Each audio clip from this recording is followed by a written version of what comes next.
Yo, what's going on, everybody? For tonight, we're going to have a special guest. It's Spencer from River Certified. I'm sure you guys know him. If you're watching my channel, I'm sure you know his channel. So make sure you check him out, give him a like, subscribe, and we'll bring him in. Hopefully, you got some good questions for him. Yo, what's going on, Spencer? Just kicking back and enjoying a Friday evening. Hopefully, going to be talking about fishing, which just happens to be my favorite subject. Well, we may talk about the Cubs. Are we going to win the World Series this year? No. I hope No they're faith. 500. Oh, man. If they're 500, I will be pretty happy. Hold on. I got to block Spencer real fast. Hold on, guys. Nah. Did you watch the World Series a couple years ago when we did win? Oh, yeah. Man, that was awesome, wasn't it? So the reason I wear a Cubs hat is I never used to wear a Cubs hat because I always said it was bad luck. And the only way I'm ever going to go fishing in a Cubs hat is if they win the World Series. And then they won the World Series, so now I fish in a Cubs hat. Nice. I hate to say this, man, but my wife just commented Yankees. Can you believe that crap? The Yankees? I can. There's a pile of Yankees fans out there. All right, I got to divorce her real fast too. So, Yeah. no, she's from New Jersey, so that's her deal with it. You know what I mean? She Part grew of up the on the evil Yankees. empire. I'll tell you, it's a wonder we made it together. After I found out she was a Yankees fan, Joel just said that he's got his catfish and carp whisker seekers on the way. So apparently he's giving those a shot. They're sweet. I got them in the back of my truck right now. I put them to use earlier this week. They're just the bait caster has a surprising amount of power for what it is. It's still enjoyable to catch the small ones on, but like I caught a handful of 10-ish pound channel cats on them, and it was cold water, but it kind of beat up on them pretty good, to be honest. Yeah. What's the weight rating for those? I haven't really looked at them myself. I can't remember. They're rated up to I think 2.5 ounces of weight. Okay. I was throwing fours just to add some more distance. Yeah. And I honestly never pay attention to line ratings. Like Yeah. if I'm channel cat fishing, I put 60-pound braid on it. But on those, I put 30-pound braid, I guess. Yeah. But and then flatheads, I always use 85-pound braid. Like I don't care what the line rating is. I'm going to use 85-pound braid. A lot of your flatheads, you catch them out of the river, don't you? Pretty much all of them, or Yeah, 99.9% of them. I haven't caught a flathead out of a lake or reservoir. Shoot, it's been years. yeah. Yeah, we were just kind of talking about the flatheads and stuff on how good they fight, Um, They're but not a what's your channel favorite cat. flathead bait?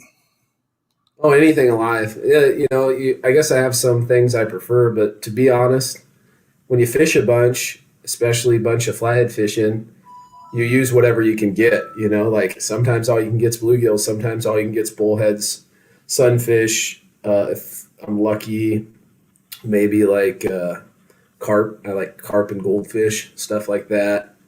But Yeah. uh, I guess if I had to pick only one, I'd pick green sunfish because usually they're easy to catch. They're tough. They fight hard on a hook, and flatheads like to munch them. But bullheads would probably be number two. But honestly, I take whatever I can get. Suckers and creek chubs are good too, especially early in the year. Yeah. Jareth has a really good question for you. He wants to know how one becomes river certified. Is there a class you can take? What we got? I haven't put a whole lot of thought into that. Actually, I have a kind of a spoof video on my YouTube channel about how to be river certified, and I'm working on a second one. And I have a running note. I'll give you a little preview into the second video that I'm going to do. All right. Ask me another question while I'm looking for it. All right. Let's see here. Let me read Joel's question real fast. Well, Joel just says that he lives in New York and he only has channel cats. Not too many places to get them. So he said he loves watching you catch the big flatheads. It makes him jealous. Don't they have giant channel cats out there, though? I've never been to New York, so I don't know. I thought they had big blues and stuff out there too, but maybe not. I swear I heard that they had giant channel cats out in New York, like in some of those bigger lakes. Oh, Yeah. here you go. I found my note. If you aren't sure whether your truck smells like your bait tank or your bait tank smells like your truck, you might be river certified. A Jeff Foxworthy type deal, man. I like it. Yeah. Um, if you've ever woke up on a river bank and thought, I wonder what's crawling on me, you're pretty river certified. Nice. All right, that's a few. I got, I don't know, probably a dozen here. I don't want to ruin them all for when I put together the Yeah, video, but I'm going to work on it. for sure, man. Joel said that they do have the state record is 33-pound channel cat out there. Yeah, that's a giant. That's a massive channel cat. Yeah, I couldn't imagine. The biggest one I've ever seen is 25, and I didn't catch it. I just got to see it, and it was just an absolute freak show. Yeah. The biggest one I've ever caught was, I didn't weigh it, but it was 36 inches long, a little over 36 inches. So I assume it was in the ballpark of 20 pounds, but we'll never know. Yeah. Yeah. I think the biggest one I've ever caught, we've got a reservoir that's close to us. It's pretty small, but I've seen some come out of it up to like 15, 18 pounds, that's a huge channel cat. There's not many places you see that, you know? Dude, that's the fun thing about channel cats is like you have these little pits or like muddy little puddles, you know, that just have giants in them, and you just never know what's in there unless you go give it a try. Like there was a spot where I went ice fishing this year, and this was this shallow, muddy, mucky, disgusting lake, and it just had giant 10 to 20 pound channel cats in it. Yeah. And you know, if you it's not like nationally recognized, so I just showed up and they're there. Yeah, you know, most places that I fish that have channel catfish are, I guess they're farm raised and stocked by the DNR, you know. So most of them are, I don't know, I call them finger link jobbers, but they're like a pound or something like that. Sure. Just That's a lot of our small streams, man. They don't have giants in them, but some of our bigger rivers have pretty good. I mean, we're blessed with a real healthy population of channel cats in the, I'd say the 90 to 95% of them are like 2 to 12 pounds, but we have just tons of them like that. Yeah. And every once in a while, there's a few spots where you got a shot at one bigger than that. But, you know, if you're catching a bunch of 5 to 12 pound channel cats, that's a whole lot of fun. Yeah. Jareth wants to know what the best bait is to catch bullheads. I think they eat anything, you know, but I mean, they definitely have preferences, and they will eat anything. But when you are pressed for time and you need to catch a dozen to get out on the water as soon as you can, night crawlers are tough to beat. And I like to use a jig head, like use an 1/8 ounce jig head with a bigger hook than you think, like a 2 or 3 out hook, because they'll put it down the hatch. But the thing is, with that jig head, they don't swallow it. If you use just a hook and a split shot, all of a sudden they're pooping it out before you even get to the rod, and then all of a sudden they're dead, you know, and you kill the bullhead that you're not going to be able to use for bait because it's dead. But if you use that jig head, the hook they're easier to take the hook out with that jig head, and they're less likely to swallow it. So it's a win-win. You just use half a crawler. yeah.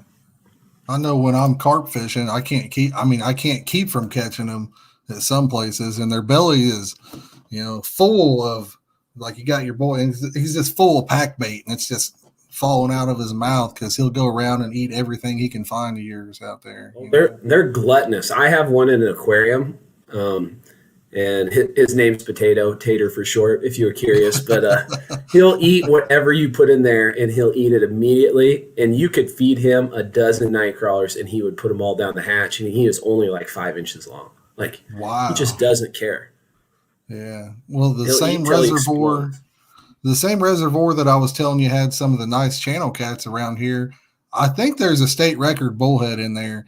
We've caught them up to like, you know, 3.5 pounds or so. And that's huge. That's huge for a bullhead.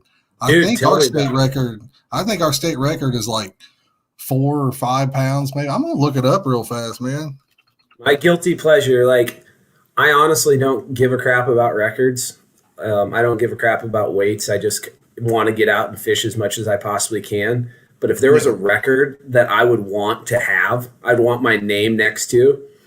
If I could get my name next to the black bullhead record in Iowa, Really? I would be so stoked. That's like the last one I would want. No, I want that one bad.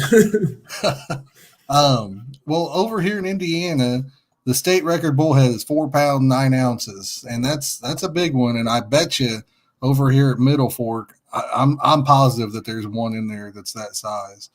Dude, I've if I never. caught a state record bullhead in Iowa, you would hear me screaming in joy from Indiana. I'm gonna look it up and see what your state record is. It's like 5.5 pounds. Is it okay? Yeah, It, 5 pound 8 ounces. Yeah. I know. I know. I want it. You've been eyeballing that bad boy. That's right. Awesome. Old man Funky wants to know what weight are your crane swivels and where do you get them at? I use a lot of three-way crane swivels, and I get the 2/0 1/0. So the one where you connect your main line and your leader is a 2/0, and then the one hanging below it is a 1/0. I'll also use the 1/0 number ones, where your main line and leader is connected to a 1/0 swivel, and then the one hanging down is a number one. I like beefier ones. I think they're rated for like 1 to 200 pounds. And Yeah, wow. yeah, that's kind of overkill. But if Yeah, there's a failure, or a weak spot, I want the weak spot to be equal to my line. yeah, So that's kind of how I go about it. And I just get them on eBay, and I prefer the higher quality ones, but sometimes I cheap out, and that's the other reason I go with such big ones. Because if I get the yeah, cheaper ones, then if they're a little weak in some way, I guess, then yeah, they're still pretty strong. And then I'll also use the ball bearing swivels. Whisker Seeker makes ball bearing swivels, and I like those are strong, and those are like the quality control on them is really good. But you got to pay for it, you know. yeah. But if I'm going to use just a regular swivel, I'm going to use those ball bearing ones, and I use the number ones in those. Gotcha. Sogo, which is Nick, he wants to know if you have a video on making your rod holders. I guess I've never paid much attention to your rod holders in Man, I your get so videos. many questions about that. Like, and I've looked into trying to produce them, and I've talked to a few companies about it because I get so many questions about it. Um, but nobody's hopped on board yet. But I'll keep working on it. Anyway, I don't have a video on it. But I have a good story. So I had a kid in school who he was just, how can I put this? He didn't like school. He didn't like the way classes function. And I just pulled him aside and I'm like, dude, if you don't like school, that's fine. But what do you want to do? He's like, I want to be a welder. And I said, have you ever welded before? He said, no. So I said, well, I got a project for you. And I found one of those rod holders. I used to be able to buy them around here. And I didn't buy them, but I'd seen them. And then I found one of those on the bank. And more I looked at it, the more I'm like, this is the perfect rod holder because it's strong. It goes in the bank easy and it's light. So it's easy to carry. It doesn't take up much room. You can put it in your backpack or whatever. But I couldn't find them anywhere. And that's what everyone says. Where do you get your rod holders? Well, I couldn't find them. So I gave the one I had to this kid and said, because his dad was a welder. I'm like, take this to your dad and I want him to teach you how to weld. And I want you to make me 6 of them. And I'm going to pay you $10 a piece for each. And then his dad showed him how to weld. And I don't know if they welded any more since, but his Yeah, dad showed him how to weld and he welded me 6 of them just like that. And then I paid him for them. And now I have a set of 6. yeah. Awesome. Let's see here. Charlie Martin wants to know what the biggest size hook is that you use for get it up there for flatheads and blue cats. Mostly, I mean, if I can use a 10-aught, I use a 10-aught. I don't drop below a 10-aught unless I have to, and that's just because of bait size. So if my Yeah, bait size is smaller, I use an 8. Like when I was fishing for blue cats last week, I was mostly using 8s, a few 10s, or 10-aughts, 8-aughts. But the thing is with catfishes, their mouths are so freaking big. Like yeah, I'm probably going to experiment with some 12-aughts this year, But even a 20 pound flathead, his mouth is that big. And if you think about the size of the hook you use compared to their mouth versus the size of the hook that you're using for like bluegills, it's disproportionately way off. Like a bluegill's mouth is tiny, and then the hooks you use almost fill up their whole mouth. Your hookup rate's really good. With flatheads, I think the reason a lot of people miss fish is just because their hook is so small that gap doesn't get caught on the way out because their mouth is like a giant cavern. So I use the biggest hook I can get away with, which most of the time with the baits I use is about a 10-aught. Gotcha. You ever thought about making your own hooks for a video? That'd be a good video for you, man. Man, I don't have metalworking skills. I can do carpentry a little bit. Even better, have you seen the pop tab videos where they take a pop tab and they use it and they're like, look, man, I'm catching these fish? No. I am so busy that I barely have time to watch any TV, any YouTube. I listen to my cubbies on the radio while I'm doing this other stuff, but I don't know. I guess you could say I've sacrificed that leisure time, but I guess I don't think of it as a sacrifice. Yeah, you're fishing, man. That's the dream. You know what I mean? So absolutely. Yeah. Joel wants to know. He says you get to fish a lot. Do you have any tips on keeping the better half happy? He said he's married for 27 years, but he's always welcome for tips on that. So I guess I'd say keep doing what you're doing. But for me, my wife and we've had a lot of conversations about that type of stuff, and some of them went well and some of them have not went as well. And that's just part of marriage, but we've kind of gotten to the point where we've I wouldn't call it a compromise, but it's more of just came to an understanding. Well, maybe that's not the word either. What I do, I just make a point when we're together, it's all about her. Like, I'm not playing on my phone. I'm not doing anything else. When we're doing something, we're talking, whatever, I'm totally into her and whatever we are doing.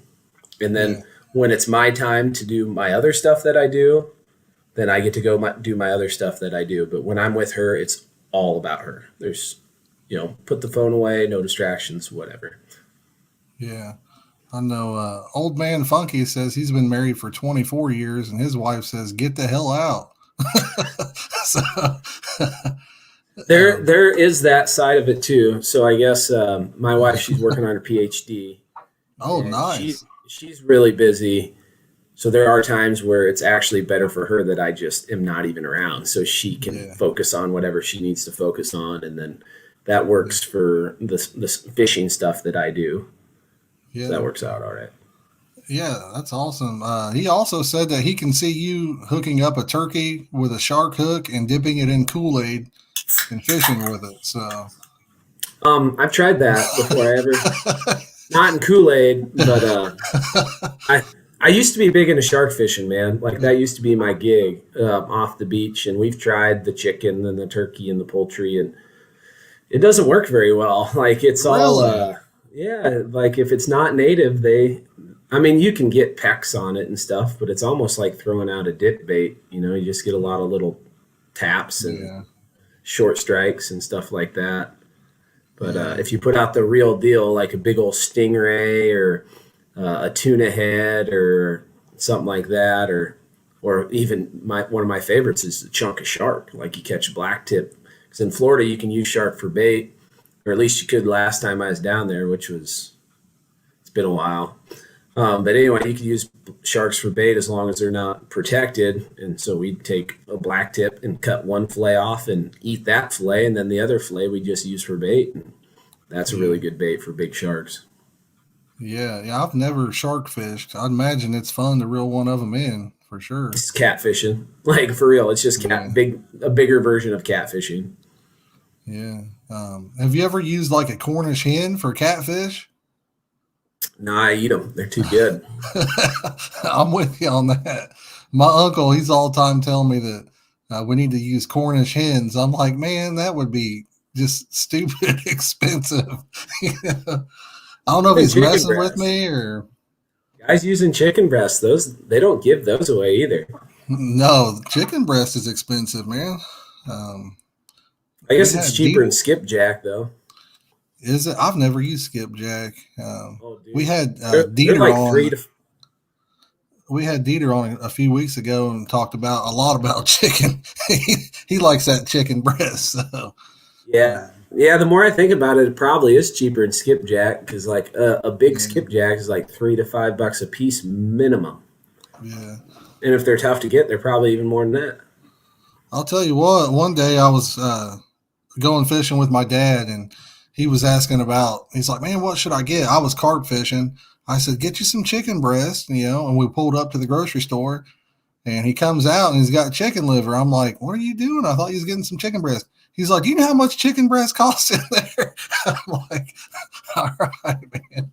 So yeah, he didn't want to spring for the price of it, but I get it. Chicken livers will get them too. yeah, it will. It's a little bit more messy. It doesn't stay on the hook as good, but yeah. But yeah, my uncle he swears that. Have you ever heard of Brookville Lake? You probably haven't. Uh-uh. Yeah, but my uncle Should I? swears that. No, honestly, if you want big fish, no.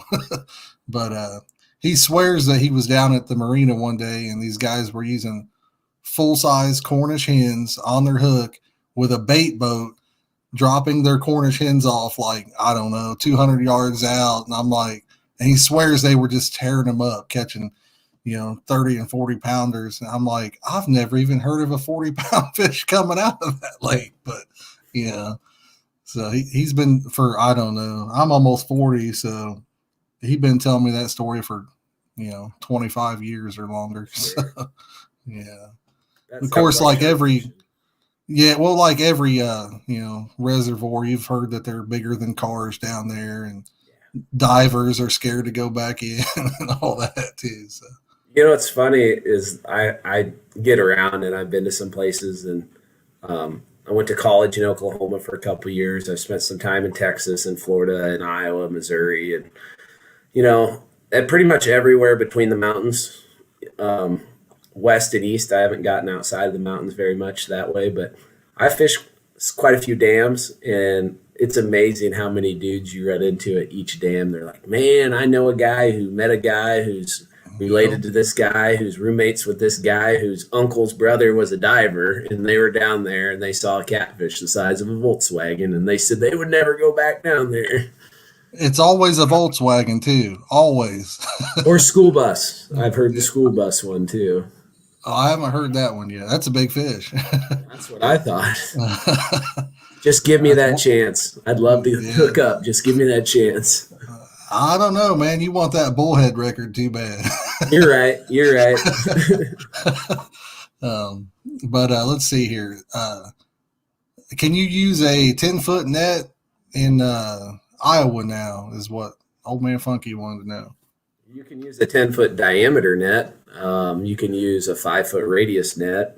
I wish we could use, I mean, they're measured in radius, but in the regulations, they say 5-foot radius or 10-foot diameter Yeah. maximum, which makes my life of using shad a little more difficult because pretty much the only time you can effectively catch shad with a 5-foot radius net is like the middle or end of the summer when they're down deep. Catching them with a 5-footer sucks. So I don't even try. I just use other stuff. I wish we'd use a 10. I'd Yeah. probably be better at throwing a 10 if we could use them in Iowa. When I was down in Texas, I was throwing a 10 to catch them and threw a lot of pork chops and tacos, not very many pancakes. Yeah. Um, Joel says if you're fishing and not hearing fish stories, then something's wrong. I agree with that. Yeah. Yeah. Every pretty much everybody I run into, I'm a pretty friendly guy. So I'm like, hey, you guys catching anything? And it's always, yeah, I caught one that was about 5 pounds, and then they're giving their hands like it's a 30-pound fish, and they're like, it's about that long, and I'm like, that's a 5 pounder, huh? Okay, So, I don't put any thought into it. I just enjoy chatting it up. oh yeah, I love it, man. Like I said, I'm a friendly guy, so I'm always, if there's people around me, or I film my stuff too, and I've had some pretty funny moments, even live streams when I'm fishing, and people come up and Pretty good stuff. Do you live stream any fishing? I don't think I've ever seen anything where you were You live know, streaming it. I think I have 4 or 5 times in the last 3 years, but I don't think I've done any in the last year, year and a half, probably. Yeah. And you probably don't get a good signal at a lot of the places you fish either, I'd imagine. It just depends. And then a lot of the places I fish, they look a lot more remote than they really are. Like there's a lot of them that I'm within a quarter mile of a road, at least a gravel road. Yeah. But then some of my kayak trips, I'm in the middle of freaking nowhere, But Yeah. um, it's not the mountains. There's a lot of gravel roads all over the place, and that helps with access.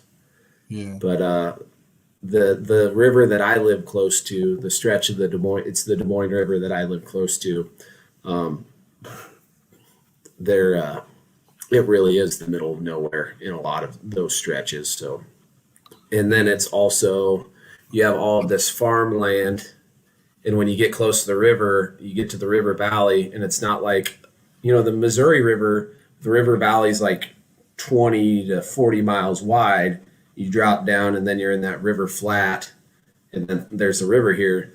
Where I'm at, it's a younger river, I guess, where you have all this farmland, and it drops straight down, and then the river's at the bottom of this river valley. Well, all the cell towers are up here, so when you're down in the bottom of this river valley, you don't get crap for signal. Yeah. Thank you, Catfish Poppy. I appreciate it. I've got kind of a question and maybe even a request. If have you ever fished Del Hollow? Me? Yeah. I've never even heard of it. You've never heard of Del Hollow Lake? Uh-uh. No way. Oh man, dude, it's right up your alley, brother. What's so great about it? Well, it's like a carp fisherman's dream. But last time I was there, I caught so many.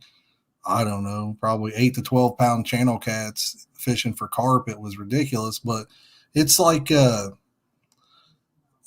places you fish, you're kind of out in the middle of nowhere. You look at your Google Maps and you take roads that basically in the water, and so it's primitive. You can camp out or you can get like a boat and just find an island. It's a huge lake. You've never heard of Del Hollow Reservoir? What state's it in? Tennessee. Dale Hollow. Yeah, Del Hollow. Oh, it's big time striper lake. Yeah, I think it is. Yeah, Smallmouth too, I believe. Yeah. Yep. All right, I've heard of that, but I thought you meant Dell, like Dell Hollow. Oh no, I've no, heard no, of Dale no. Hollow. It's in western Tennessee, right? Over by I don't. Nashville. I don't know. It's kind of close to Kentucky. In fact, some of it is in Kentucky. So I've only been once. It was a blast, but I think it's I a mean, Cumberland River impoundment, right? it's I think let me look up the river that goes into it. It's not the Cumberland. Um, Yeah, if it's the lake I'm thinking of, it's a big it's the time. the Obey River is what runs into it. Okay. But yeah, it's a huge lake, and I mean, if you ever, I'd love to see a video of somebody that knows what they're doing catfish wise. Go down there, and I imagine there's some monsters in there. I would be really interested in the striper fishing. I love catfish, but what I really, really love is big fish. Yeah, And I mean, catfish get big, stripers get big. I'm not caught up in the musky bug big time, but if I grew up in Minnesota or Canada, I bet I would be. I just think big fish are cool. So I don't know. yeah, I stripers fight like crazy. I love hybrid stripers that we have in Iowa. Some like I dare I say it. Sometimes I like them better than flatheads, but it might be because sometimes flatheads are real jerks and make it really hard to catch them. So it's kind of nice to have something to fall back on. That if you can find the hybrids, they're probably eaten. But to go to a place and catch a striper that's 20, 30, 40, 50 pounds would be kind of a dream come true because yeah, catfish fight hard, but I've caught a few 25-pound-ish stripers and they put every 25-pound catfish I've ever caught to shame. Real, I've never caught a striper, so They they might even put a carp to shame. Like carp fight really hard, but stripers I might think fight. big catfish fight harder than carp. I don't know. If we're talking pound for pound, I honestly don't know. Yeah, Carp fight hard. I'd fish for carp, but the thing is, um, it's it's not just the fight that's I find interesting. I think it's just the way that the fish functions in their environment. Like walleye. I like walleye fishing. Walleyes fight like a wet rag in the water. But I think it's super cool that they're just so diabolical in that they'll follow a bait around for like seconds, minutes, or whatever, just thinking, conniving, and then all of a sudden, poof, they slurp it up. I think that's absolutely cool. Like I caught one of my biggest walleye in the last year or two. I caught it this week, and it bit right at my feet. And but I bet because I cast it clear out in the middle of the river in the deepest part, and let that thing sink all the way to the bottom before I started reeling it in. If I was a betting man, I would say that walleye was not on the bank when it saw my lure. I would bet that walleye was out in deeper water. My lure drifted in front of its face, and it started cruising and following. And once it got to the bank, it had to make up its mind, and it made up its mind and just slurped it up right there. I've seen it. Like there's a lake in northwest Iowa that the water gets real clear, and I fished it at night in like July when it's hot and the walleye bite isn't great. But there's spots where it's multiple lakes, and then there's neck down areas between these lakes. So I was fishing this neck down area with a bridge that went over it and lights everywhere, and I was reeling my lure in, and the walleye eyes are so reflective that as my lure got closer to the bank, I could see the walleyes, or at least one. Like it happened 5 or 6 times. There was a walleye trailing my lure, like from deeper water all the way to the bank, and then once it got to the bank, he just turned around, didn't eat it. Nice. But I think just like the fish itself and the attitude and the way they are, I find that almost as interesting, if not more interesting, I guess, than the way they fight. Like flatheads, they live such a cool lifestyle. Walleyes live a cool lifestyle. Hybrids, same thing. Carp, I just don't think carp are that cool of a fish. They fight really hard. I just don't think they're that cool. Hold on, I gotta block you real fast. Yeah, I mean, carp they're a blast to catch. I like catching everything though. You know what I mean? Like a lot of guys that fish for carp catch a lot of catfish fishing for carp. I've caught like in one day I caught 2 40-pound blues on fishing for carp with a number 2 hook. So, yeah, sure. so I'm not. Some carp fishermen get mad when they catch a catfish, but like I said, I like to catch them all. Yeah, I like to catch them all, man. I don't care what it is. I'm Except with you. bullheads. I don't like the bullheads. That's the only thing I hate. See, if I wasn't using them for bait, I'd be in the same boat, Yeah. But because I catch so many bullheads, like no joke, I catch thousands of bullheads a year, and they run them through my bait tank. Well, maybe not thousands, but the very least hundreds, like several hundreds of bullheads. If I could put my name next to that black bullhead record in the record books, I'd be pretty stoked. He would be complete. I would. I'd be like, I accomplished everything. I'm going to go play croquet now. There you go. I don't know about the croquet, but you're right. I'm probably just going to fish forever. There you go. That sounds like goal. more fun. Spencer, do you have a job as well, or do you do full-time YouTube? I'm a teacher. Are you really? So you're friggin' famous at school, brother. I'm famous with like 5 kids. Oh, no way, dude. School, with teenagers, it's all about that social status, man.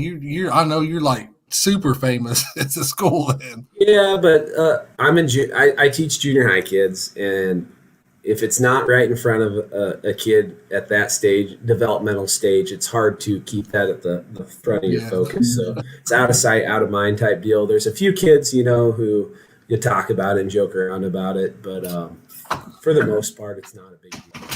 Yeah. Do you ever have any of them come up and they're like, well, my sister's cousin's brother has like 8 million TikTok followers? No. I have several kids come up and have said, my dad watches your videos, or my Really? brother or uncle or a friend of my dad's, or stuff like that. And I always get a kick out of that. Yeah. I don't, there's actually a few kids who have a pretty good TikTok following, and I just try to encourage them, like if it's something Oh, you yeah. enjoy doing, do it. And if it's not something you enjoy, then try to find a way to make it enjoyable, or just don't do it. Yeah. I agree with that. And, like I started YouTube because of my son. And I used to think people that I'm like, YouTube, he watched streamers for gamers and stuff. And I'm like, man, that's wasting your time, but I didn't know that you can make money in, what I mean, in the YouTube game or Twitch or even TikTok, I guess now. So, Yeah, it's funny because when I first started making YouTube videos, I didn't know you could make money. My wife bought me a camera for my birthday. I'm like, well, I might as well use it. And if I'm going to do it, I guess I could slap some videos up on YouTube. And got to talking to a buddy of mine, Denny Ransom. He's got a YouTube channel, and his is Float Fish Adventures. He catches a lot of flatheads on his, and but I was just asking for him for advice on editing and all this different stuff, and he helped me out a bunch. And yeah, threw some videos up, and then started finding out you could make money at it. I'm like, no way. And I remember when I got my first check from YouTube, it's just like, that is insane. I think I went out and did I spend it? No, I probably saved it. I think I saved it. um, Saved it for my boat. Probably wasn't that much. No, well, they don't give you any money unless you make $100. So I think it took a while, but then it all added up to $100. And yeah, all went to saving for the boat, man. Hey, I always hear boat stands for bust out another 1,000. So, well, this will be boat number 4 I've owned. So yeah, I'm pretty familiar with busting out many thousands over them. Yeah. I remember, I forget, I got monetized maybe a year ago or something. And I was like, oh, yeah, I'm going to make that big YouTube bucks. And I think my first one was like $70 or something. I was like, are there big YouTube bucks? Is that out there? Well, I mean, yeah, obviously there is. I'm sure there's a few guys making probably $1 million, I'd say. I would think there's a pile of them, but I know there's several thousand people that are making $1 million, making millions off of YouTube, but I don't know any of them. Yeah. I mean, I don't personally know them, but I'm sure there are. I guess I met Luke, Catfish and Carp channel, at Catfish conference. He's probably a millionaire. Yeah. His other channel does better than his Carp and Catfish, his Catfish and Carp channel. So I watch both of them. What is it? Wild Boys? Outdoor Boys. Yeah. Outdoor Boys. Yeah. They do some cool stuff. They do some interesting stuff. Well, you kind of remind me of their channel, but with fishing on top of it. You know what I mean? So, and not making millions. and, not making millions. That's true. Well, you're a school teacher, so we know you're making millions. Oh, yeah. Big money. I will be. All right. So I will be guiding this summer. So if anybody wants to book a trip for guiding, just shoot me an email, Spencer@rivercertified.com. And nice. That'll help pay some bills too, hopefully. Yeah. Where are you guiding at? Like a certain lake or? Waterways in central Iowa. So in the Des Moines area, there's the Des Moines River, the Raccoon River, Saylorville Reservoir, Big Creek Lake, and then Red Rock. And there's some tributaries off of that. But the boat I was talking about I ordered is a Sea-Ark 2072 tunnel jet. So it'll be a big jet boat that I'll have outfitted for comfort and hopefully catching big fish. That'll be the plan. And I promise we'll have a good time. So if you want to book a trip, Spencer@rivercertified.com, and we can talk about that. But all the information is at rivercertified.com. Nice. Nick wants to know what subject you teach. I teach 7th and 8th grade science. Science. Okay. Yep.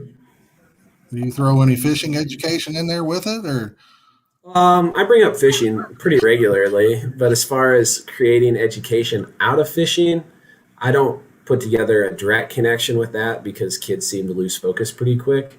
But what I have done is, except this year because of COVID, what I always take the kids fishing. So I've had fishing clubs in the past, pretty much every year. So this is my 9th year teaching, and every year I ran a fishing club, take kids fishing at least once every fall and spring. And then there was a while where I was taking them like every month this last year. But this year we can't do field trips, so I don't get to take them anywhere. Well, that's cool though, man. That you take them and everything. I like that. That's cool. I enjoy it as much or more than they do. So it's pretty selfishly motivated, to be honest. Yeah. I don't know. There's something, and that's where the guiding thing came in. Like, especially with kids, I just love watching kids smile and giggle and get a kick out of reeling in a big fish, you know? Like, I mean, any fish, kids enjoy it, but like last year, when the last time we went, I threw out some catfishing rods and I told the kids that whoever's the closest to these, if one goes down, whoever's closest gets it. And there was one kid who didn't leave my side all day. We weren't in the greatest location. We were where we could based on the body of water we could get to. And I was like, this is probably our best shot. It might happen, it might not. And I kept baiting and rebaiting hooks for 5 hours during this field trip day. And we only had an hour left before we had to take off, and one rod goes down, and it ended up being like a 30 or 32-inch channel cat, the biggest fish he'd ever even seen. Yeah. And that kid was by my side all day, and as soon as the rod went down, I handed it to him, and I think his smile was bigger than the fish was, and it just made my freaking day. Yeah. Yeah, I know I do. Like if I'm fishing and there's kids around or even adults, if I have a rod take off, I always tell them, I'm like, get it, and to a lot of people, most people fish for bluegill or catch a little dinky bass, like a pound at that.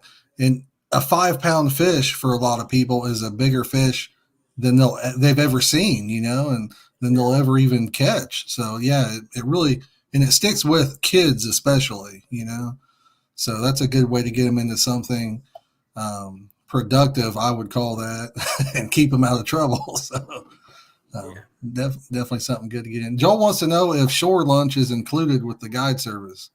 100%. It's your trip. I've seen some of your shore lunches. I don't know, man. I don't know.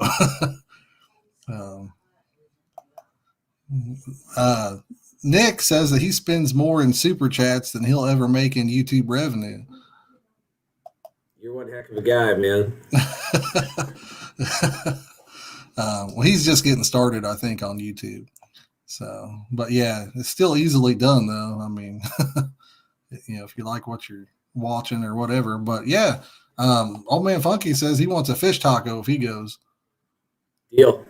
Dude, that would be a heck of a guide service, wouldn't it? Cook up some fish tacos, fresh fish tacos. That'd be awesome.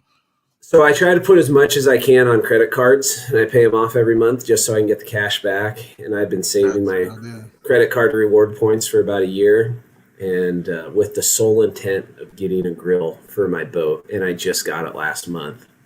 So there will be a Weber. I don't remember. It's just a small one, just a smaller one that fits on the boat easily, and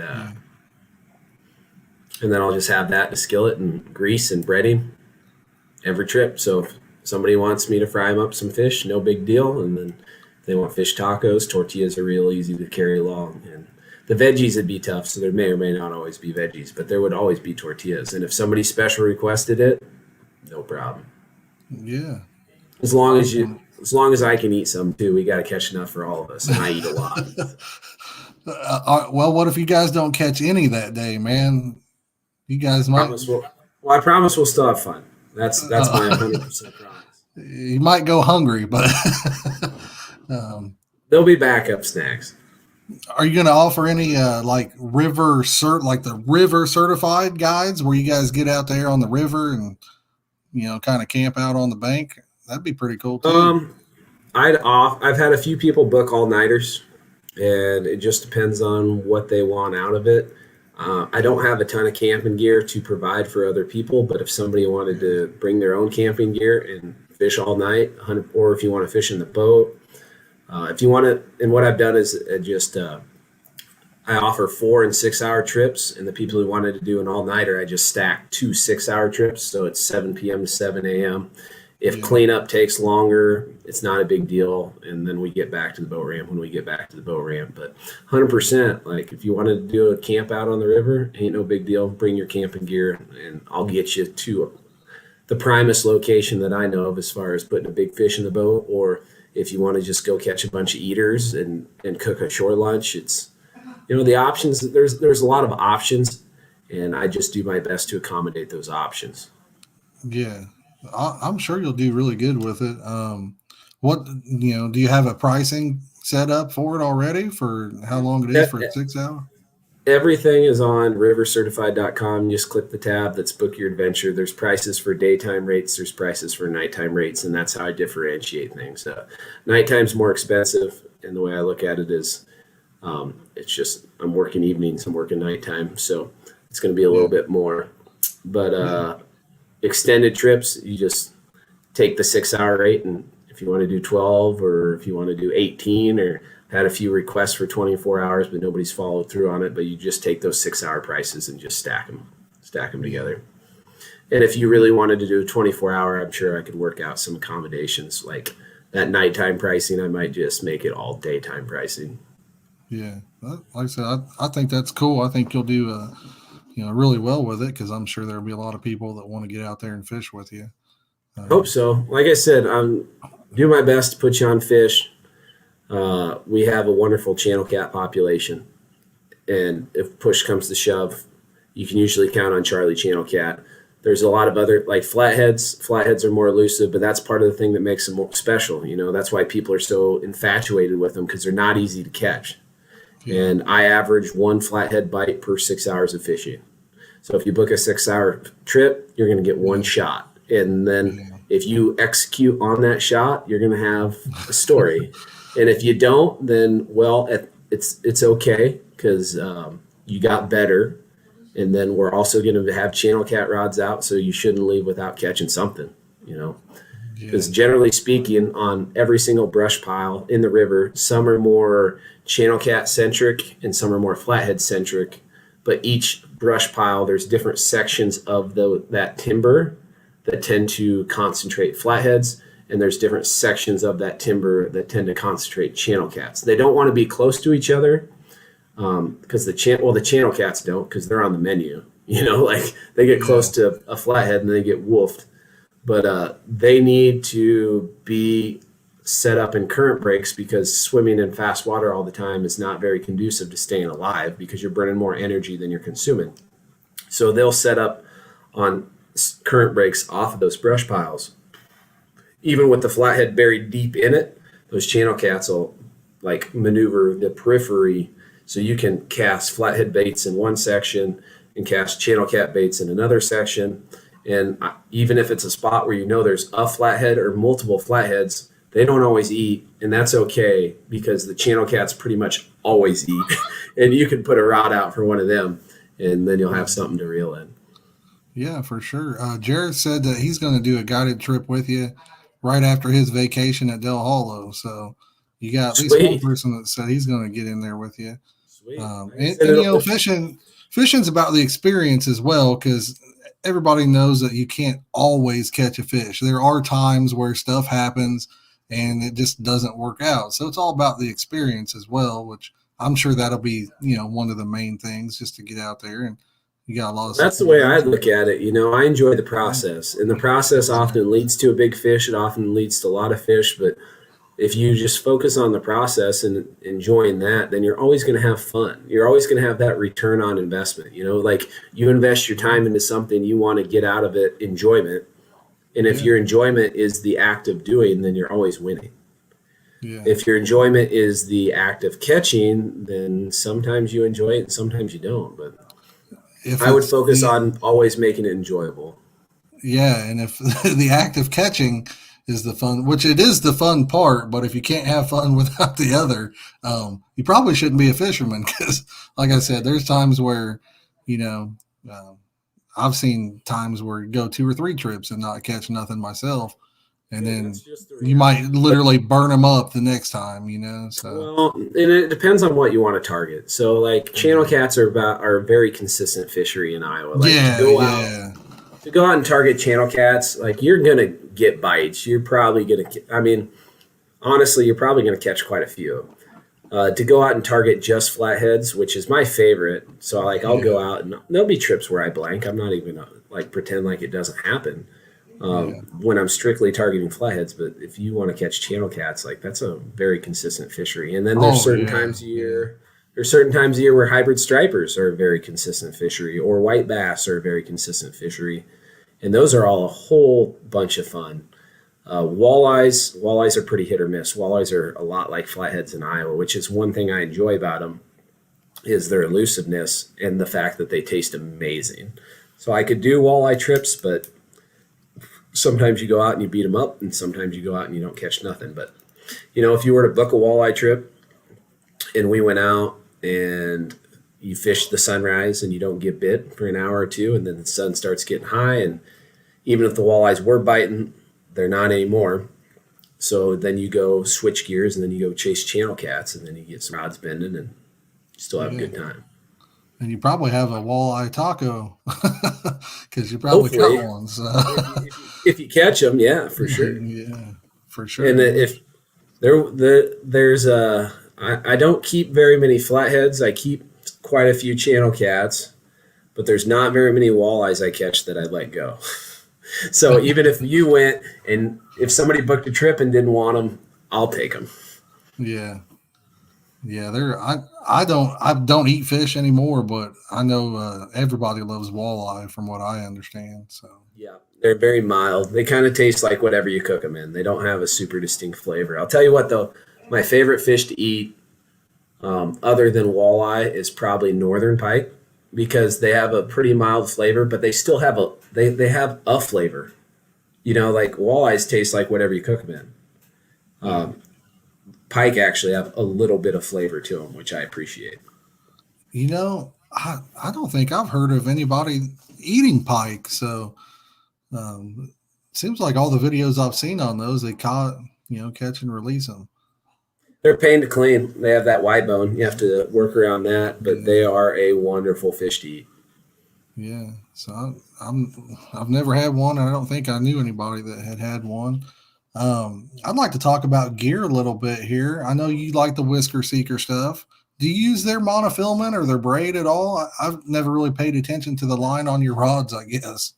And you Yeah, really, for the big fish, I use 85-pound Whisker Seeker braid, and then for channel cats, I'm using either 30 or 60 okay, their braid, and then leaders. They make a 60, 80, and 100-pound leader, and I'll use the 60 for flatheads, and then when I go on trips for blue cats, I bump it up to 80 because blue cats hit so freaking hard that I've had them snap 50 and 60 in the rod holder a couple times, yeah, and I was pretty heartbroken. I'm like, I don't want this to happen again. So I use 80 when I go down there. And then for the channel cats, I just use the regular mono and I use 20 or 30 for them. yeah. Now their mono to me, it I love their mono. It seems like it has very little memory for monofilament, and Oh, yeah. it's a really smooth line that comes off the reel really well, Yep. But Really good casting. yeah, but I've seen on some Facebook groups and stuff where people hate it, and they're talking about the memory, and I'm just like, man, all the other lines I've used had so much more memory than that stuff. Everything's a So matter of perception, man. It's like yeah, that's all of it. yeah. One person's perception is their reality. So if that's the way they view it, then that's cool. And if that's the way you view it, that's Yeah. cool. And it just is Oh what it yeah. is. Yeah. Well, maybe they got a bad batch or something too. Who knows, man? So Who knows? Yeah.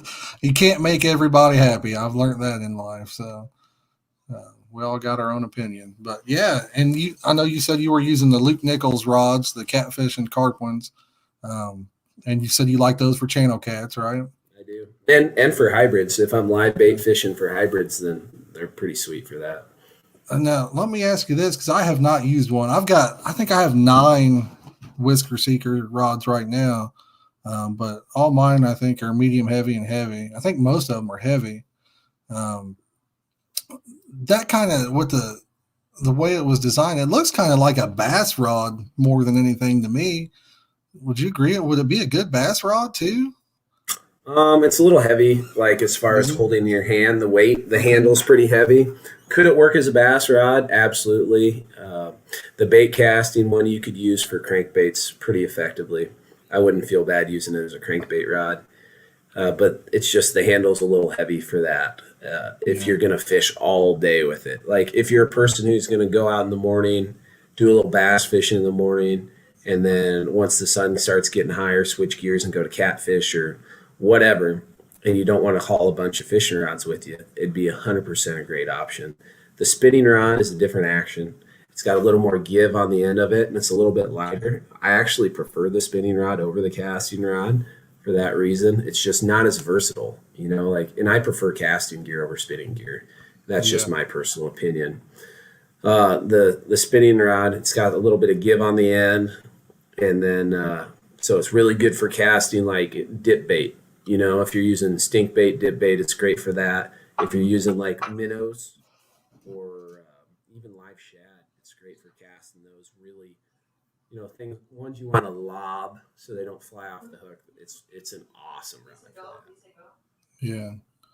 But if you It'd be want a, to use it to fish like precision jigging for walleyes, it's not a rod that I'd want for that because of the heavy handle. And it's pretty sensitive, but still a composite blank, so it's not going to be as sensitive as a full carbon or yeah. graphite blank. Well, I know Jareth was the one that he messaged me and asked me if I had tried them, and I didn't even know they were out. Are they? I don't even know if they're available for sale yet. Are they? Yeah, they just came out like Are two they? weeks Okay. ago or a week ago. It's pretty Are they recent. like the Are they like the Full Metal Jacket with the double locking metal reel seat, or they're kind of like the GFS or whatever? They're like the GFX. I think they have the Yeah, exact same style. Actually, I know they have the same style where it's a graphite reel seat with the double locking nut on the yeah, graphite reel seat. yeah. Those have some nice eyes on those too, though. I've got some of those rods. And the Well, they have updated the ones, I have seem like they got the nice eyes on them as well. well, it just depends on what you consider nice. So stainless guides, like the updated version, that seems to be what all the cat fishermen want. Yeah, And those are great because they don't have an insert that can break. But if you're fishing for a fish that's like really fast, to have a composite insert, whether it's silicone carbide, which would be very high end, or zirconium's pretty high end. But those inserts are they're brittle, but they're super duper hard and they resist, they're very low friction. So if you're fishing for a fish like a striper, or even bump it up a scale like a sailfish or a wahoo, something that runs and runs really fast and you're using braided line, that really low friction insert on that guide protects that line from wear. Now, catfish, they're not that fast. They pull hard, yeah, they're strong, but they're not going to like rip off 250 yards of line like that.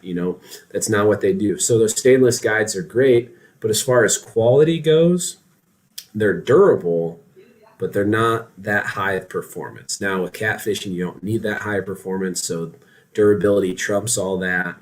But the original intention of not having stainless guides is that those inserts are higher quality than the stainless guides were with no inserts.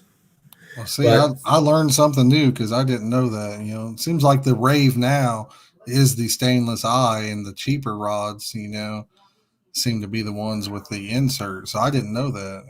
yeah, yeah. It's more of just that's what catfishermen want. And Yeah, honestly, for catfishing, the way it goes, that is the guide to use because yeah, cat guys have a bunch of rods. They beat them up. They throw them in a rod locker. They throw them in the bed of their truck. They throw them on the bank, and that's just part of catfishing.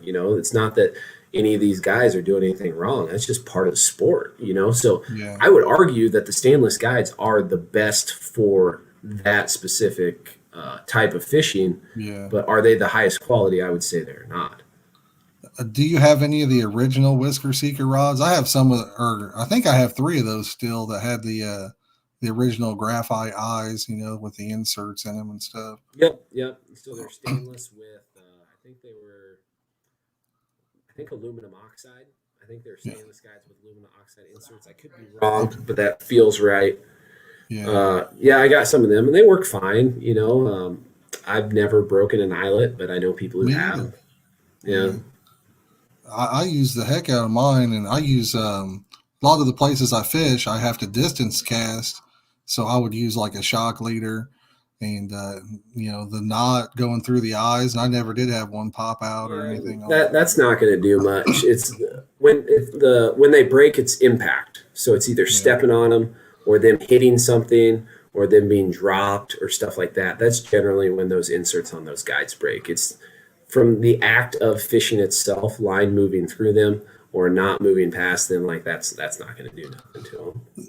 the only time I've ever had an eye actually come out or break was casting on some of the like the Bass Pro stuff that you would get down there. I have broken Lots. a few with the using a shock leader, where you put the two lines together, and if you sling it 100 yards, I mean, you're putting a lot of torque, and you can hear that Sure. knot kind of go through there. I have broken a few that way. But Um, I wonder if the knot is what broke them, or if they would already broken to some capacity from it a could have, it separate very well insert. could have been, yeah. That very well could have been what happened, yeah, And we'll never know. We'll speculate, yeah. But it's Unless you something to searched it consider. between every cast, there's no way to know, But Right. that does make sense. I mean, it could even the flex of that rod moving like that and kind of flexing could snap it. I guess if you're casting hard enough too. I don't know. I never really thought about it.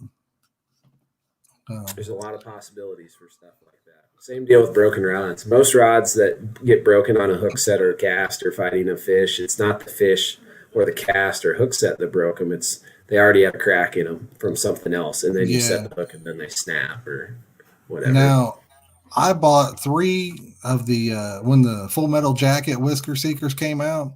I bought three of them, the 9.6 heavies, and the first cast with one of them, it snapped in half.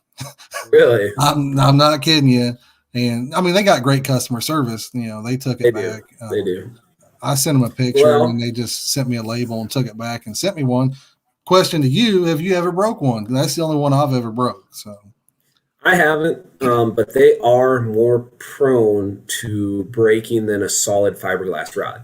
But when you talk about quality, however you want to view quality, if durability is your number one thing, then get you a solid, like a fiberglass rod, like a Shakespeare sturdy stick that is not tubular fiberglass because that's thin walled. The blank has a big opening in the middle, and then the wall on the outside is thin.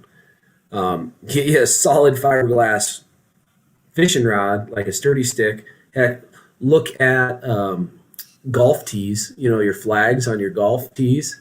That's solid fiberglass. They're indestructible.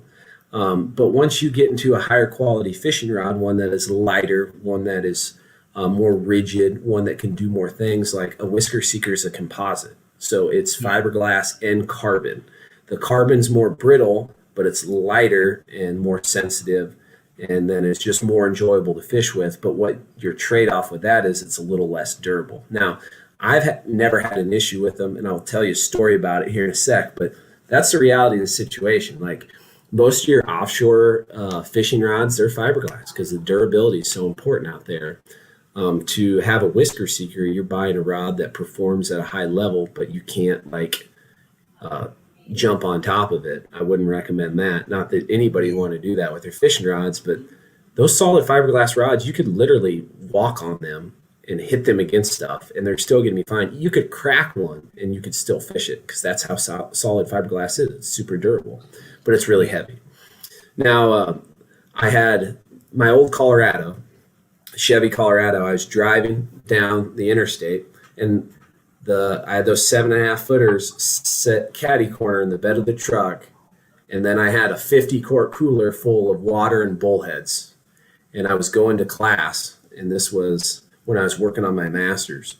So I was going to class. I was going on an on ramp onto a major interstate in Des Moines, and I looked to my left to merge onto it, and then I look back in front of me, and all I see is brake lights. So I slam on my brakes, and I hear that cooler slide up to the front and hit the back of the cab. Yeah. And so my rods were sitting caddy corner like that, and then the cooler came up and slammed the rod tips. I'm like, I just shattered 2 7.5 foot heavy action whisker seekers. Great. So I drive to class knowing that there's nothing I can do about it at this point in time. I'll look at it when I get there. And I got in the back of my truck, pulled the cooler off of them, and they were bent, but they're fine. I still use them today. I was surprised. And those were the old ones that had the insert guides, and they were still fine. If I had to put money down, like if someone had said this was going to happen and you have to make a bet, like, are you betting that they broke, or like at least a guide broke, or are you betting that they're fine? I would have bet they broke. Yeah. But they were okay. Yeah. I was surprised. I'm still surprised. That's pretty impressive, And like I said, my assumption is on the one that broke on me is, we're all human and things happen.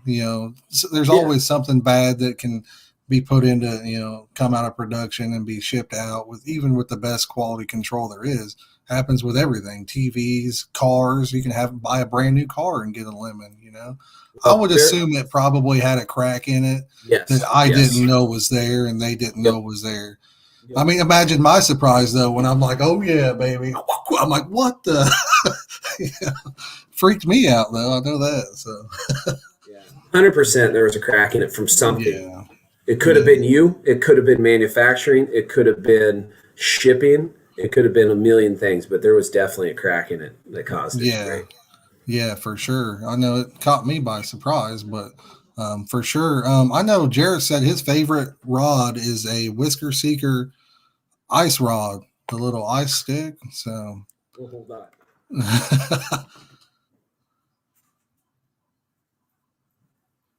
Talking about this little guy right here. Oh, that bad boy right there, man. That's it. That'd be Snoopy. He's pretty tough. Yeah. He has landed catfish north of 40 pounds, and the most impressive one is he caught, I want to say, they estimated about 115-pound lake sturgeon on one of these. Wow. Yeah. But, hey, this one, though, this isn't a composite. This is solid glass. Yeah. I mean, I'm not going to say they're indestructible, but they're pretty close. Like, you can bend this thing almost as far as you want. Yeah. And I'm not going to try it, but no, I don't want to see it break. but so one of the other guys who works with Whisker Seeker, Troy, he told me that one time he touched the tip to the rod butt. I'm not going to try that, but he says you can do it. So he's never lied to me. Whew. Yeah, I know.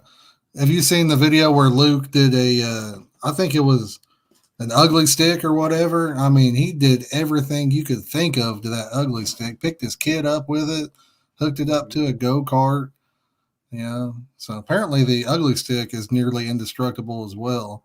Well, that's a fiberglass graphite composite. That's mostly fiberglass, and fiberglass is durable. There's no way around it. You can beat the crap out of it, and it's gonna come back and be just fine. And just like, an action on a rod too. I don't know what the action is or what they rate those little ice rods, but, like a medium action is obviously got way more flex in it than a heavy action or extra heavy too. I think they're rated. They don't rate the action. They just call it a medium heavy, which doesn't describe the action. It describes the power. Yeah. I would call it, the way it bends, I would call it probably a fast.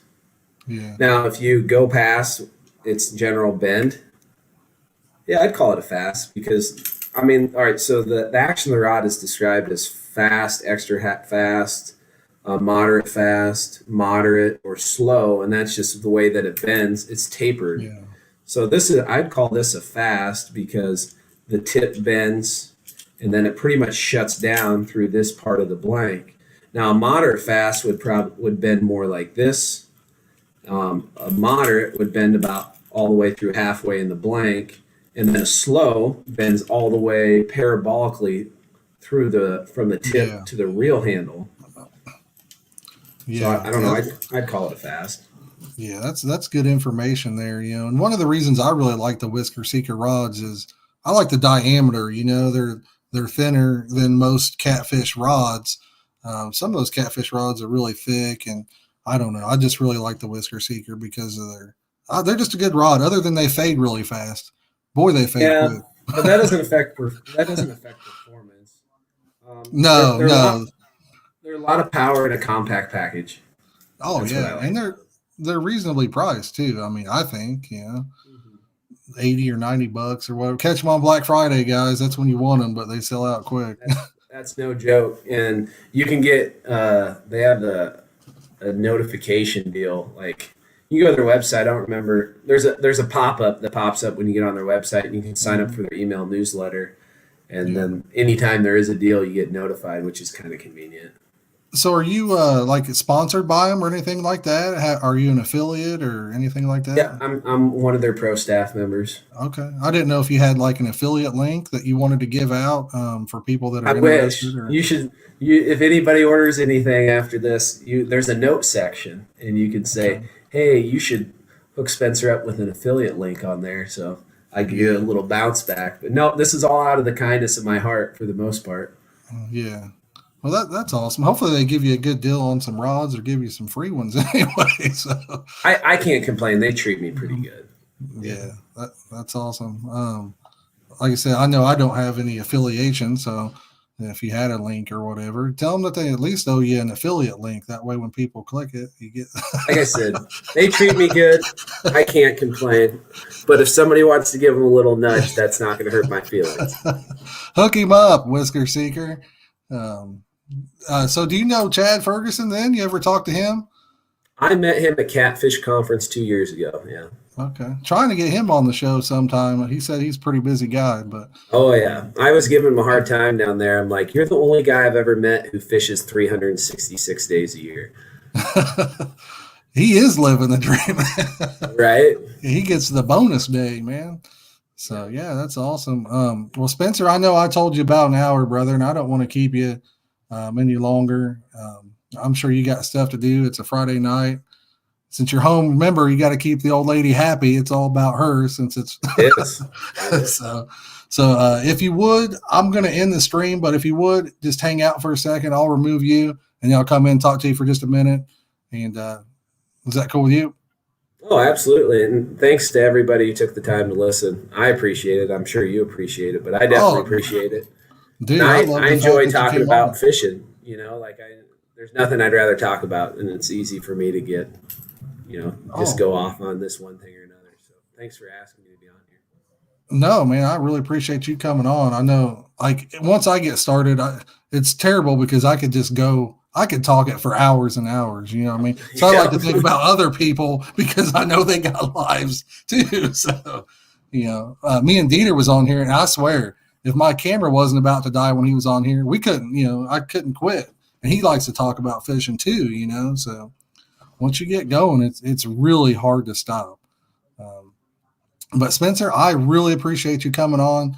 I'll remove you from the stream and I'll be right in with you, brother. I do appreciate it. Everybody, make sure you check his channel out, buy some Whisker Seeker, put his name in it, and tell him to hook him up. All right. Yes. So I appreciate you, brother. Thanks. Yep. All right, guys. Thanks for the great show. Appreciate each and every one of you watching. We'll probably do some live streams coming up next week. We're going to try to do a live fishing stream coming up next week. I know it's been a while. I haven't been able to get out yet, but like I said, appreciate each and every one of you. Peace out, and we'll catch you on the next one.